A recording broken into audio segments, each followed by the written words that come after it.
Right now, you think you are seeing the real world. You are not.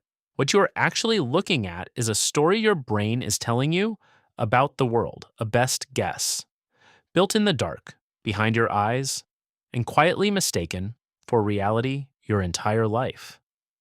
You have never once touched the world directly. You have only ever met your brain's version of it. And once you understand how that version is made, you cannot go back to trusting your own eyes.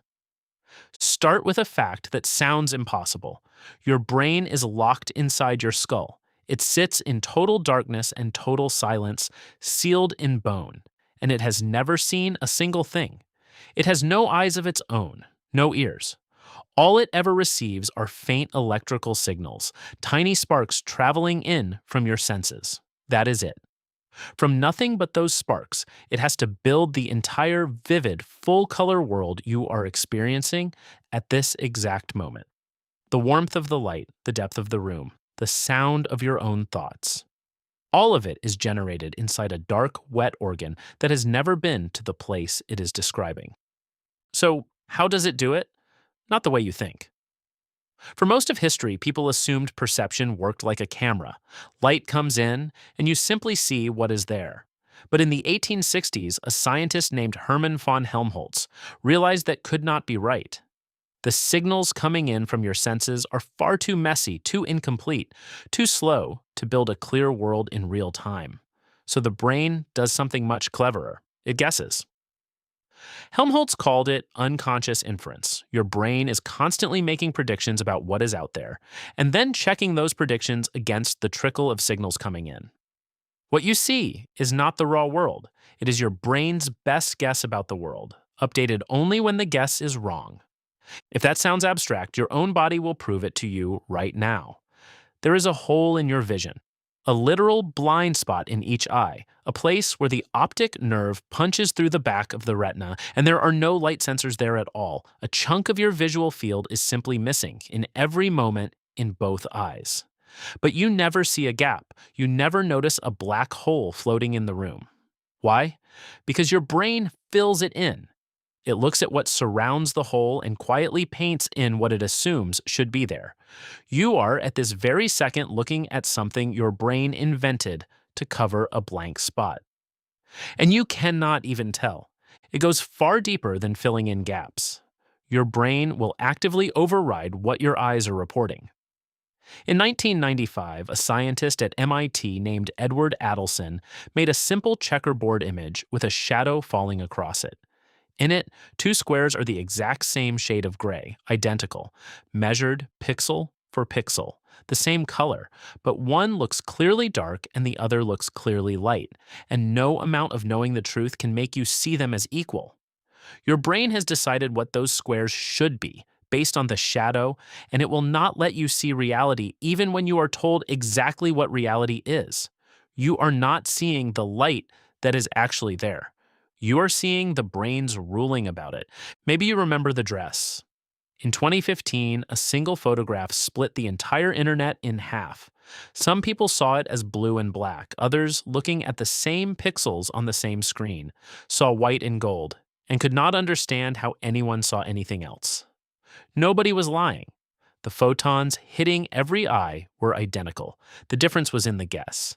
Each brain made a different silent assumption about the lighting in the room and built a different color out of the same light. It was the first time millions of people saw with their own eyes that we are not all looking at the same world. And it is not just your eyes. Your senses lie to each other. In 1976, a researcher named Harry McGurk found something deeply strange. If you play the sound of a person saying ba, but show a video of lips mouthing fa, you will hear fa. You will hear it clearly.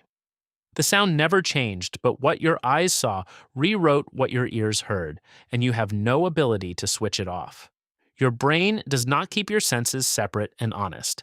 It blends them into one seamless prediction and hands you the finished product as if it were the plain truth.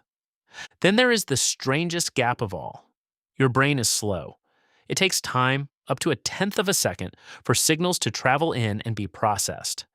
Which means the moment you feel you are living in is not actually now. It is a little in the past. To hide this, your brain does something almost unbelievable. It predicts forward. It guesses where the ball will be, where your hand is going, what happens next, and shows you that prediction so that life feels instant and smooth. You are not experiencing the present. You are experiencing your brain's forecast of a present that has technically already happened. So take all of this together, and a neuroscientist named Anil Seth arrives at a conclusion that sounds insane until you have seen the evidence. What you call reality, he says, is a controlled hallucination. Your brain is generating the entire experience from the inside. A dream shaped and corrected by the signals from your senses, but a dream all the same. When that internally generated world lines up with everyone else's, we call it reality. When one person's predictions break loose from the incoming signals, seeing or hearing things the sensors never sent, we call that a hallucination. But it is the same machinery, the same process. The only difference is how tightly the guess is tied to the world. We are all hallucinating all the time. We just mostly agree on the hallucination. Here's what that actually means for you. You have never experienced the real world, not once, not for a single second. You have spent your entire life inside a model, a rich and convincing simulation your brain runs to keep you alive. The color red does not exist out there. It is a decision your brain makes about a wavelength. The solid table is almost entirely empty space, painted solid because solid is a useful story. Even the feeling of being a single you sitting behind your eyes looking out is part of the construction. There is no little person watching a screen inside your head. The watcher is painted in too. And you might think that would be terrifying, that learning the world is a guess would leave you standing on nothing. But look at it the other way. The people who see an event and swear it happened differently than you remember are not always lying. Their brain built a different guess from the same light. The certainty you feel, that iron sense that your version is simply how things are, is the one thing this whole story should soften. You are not seeing the truth. You are seeing a guess, a good one, tuned by millions of years of survival, but a guess, which means it can be questioned, it can be wrong, and it can be widened. So the next time you are completely sure, dead certain, that you see things exactly as they are, remember what is actually happening behind your eyes. A brain in the dark that has never seen anything, telling itself a story out of sparks and calling that story the world. It is the most convincing illusion in the universe, and you live inside it every waking second. The least you can do is hold it a little more gently, because the world you are seeing was never really out there. It was always in here,